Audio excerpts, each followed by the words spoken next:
नमस्कार, स्वागत है आपका डॉक्टर साहिब में और मैं हूं आपके साथ सौम्य राठी। इस वक्त मेरे साथ बैठे हैं डॉक्टर प्रकाश सिन्हा, जो कि बिहार के सबसे जाने माने फेफड़े से जुड़े रोगों के विशेषज्ञ हैं।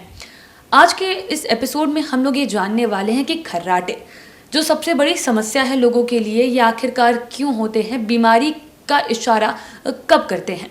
सबसे पहले डॉक्टर साहब नमस्कार, बहुत बहुत स्वागत है आपका। नमस्कार, मैं डॉक्टर प्रकाश सिन्हा हूँ। मैं पटना के पारस एचएमआरआई हॉस्पिटल में सीनियर चेस्ट फिजिशियन हूँ और यहाँ पे मैं चेस्ट रेस्पिरेटरी सिस्टम से रिलेटेड जो भी बीमारियाँ हैं, परेशानियाँ हैं, सारों को मैं देखता हूँ। और आज का आपका टॉपिक बड़ा अच्छा है, खर्राटा। मैं आपको बता दूँ, खर्राटा शब्द जो है ये किसी बहुत सारे पेशेंट को ये बड़ा अच्छा लगता है कि मुझे रात में खर्राटे आते हैं, मेरी नींद बहुत अच्छी होती है। नहीं, ये आपका गलत मिथ है। ये आपको अगर खर्राटा आ रहा है ये ख़राब चीज़ है। आप कभी भी आप पैरालिसिस के, हार्ट अटैक के चपेट में आप आ सकते हैं। मैं बहुत सारे पेशेंट्स को देखता हूँ। मैं तकरीबन महीना में 10 से 15 पेशेंट को मैं देखता हूँ, जिनका मैं जाँच करता हूँ। और वो क्लिनिकली हम लोग पहले जज कर लेते हैं। पेशेंट जैसे ही आते हैं हमारे पास, कुछ हिस्ट्री लेते हैं, उसके बाद हम जज कर लेते हैं कि आपको खर्राटे की परेशानी है कि नहीं है। उसके बाद हम लोग स्लीप टेस्ट करते हैं। उसका स्लीप टेस्ट में रिपोर्ट जो आता है उसके आधार पर हम लोग बोलते हैं कि आपको मिक्स्ड एपनिया, सेंट्रल एपनिया है, या जो भी एपनिया का बहुत तरह के प्रकार होते हैं उस तरह का है। सो आपको फिर उसका थेरेपी एक देते हैं, सीपैप थेरेपी बोलते हैं। तो थेरेपी में होता है कि ओवरनाइट थेरेपी आप लगाते हैं, मशीन लगाते हैं, तो उससे आप खुद कल आके बोलते हैं कि नहीं, मुझे बहुत आराम लग रहा है सोने में, मेरा खर्राटा बंद हो गया है, मेरा चिड़चिड़ापन बंद हो गया है, मैं अच्छी तरह से काम कर पा रहा हूँ, मैं दिन में जो सोता था वो सोना बंद हो गया है मेरा।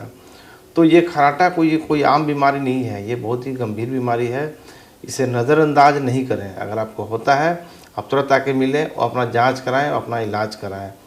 सो खर्राटे को बहुत लोग बहुत तरीके से लेते हैं कि नहीं डॉक्टर साहब, रात में खर्राटा जो आता है वो उसी समय मुझे बहुत गहरी नींद आती है। ठीक है, फिर नींद आपकी गहरी है, बट खर्राटा अगर आपको आ रहा है उस समय, तो होता क्या है कि बॉडी में ऑक्सीजन लेवल थोड़ा कम हो जाता है और जो वाइब्रेशन होता है उसके वजह से है कि आपका एयरवे जो संकुचित है, इसी कारण से वो आवाज़ आता है निकल के। और अगर बॉडी में जब ऑक्सीजन लेवल कम होगा तो आप कभी भी हार्ट अटैक और पैरालिसिस के चपेट में एनी टाइम आप जा सकते हैं। जी डॉक्टर साहब, कई बार लोगों को ये भी लगता है कि सिर्फ थकान की वजह से खर्राटे आ रहे हैं, तो क्या ये बात सही है? नहीं, ये बिल्कुल गलत है। थकान की वजह से कभी भी खर्राटा नहीं आएगा। थकान की वजह से आप डीप स्लीप में ज़रूर जाएंगे आप, बट ये खर्राटा नहीं आएगा आपको। खर्राटा ऑलवेज इट इज़ ये सांस की जो एयरवेज का डिजीज़ है। ये जो एयरवेज जो आपके small upper and lower Airways होते हैं, जो नाक से स्टार्ट होते हैं, लंग के एल्वुलाई तक जाते हैं, तो वहाँ की बीमारी है। अगर नाक में आपको डीएनएस है या बॉडी फैट बढ़ गया है, या अंदर में हम लोग देखते हैं फेरिंग्स वगैरह में फैट्स अगर बढ़ जाते हैं, तो सांस जो हवा जब हम लोग लेते हैं उसका रास्ता बहुत संकुचित हो जाता है, सिकुड़ जाता है, और इसी कारण से आवाज़ निकलता है। तो ये एक अच्छी बीमारी नहीं है, ये बहुत ख़राब बीमारी है।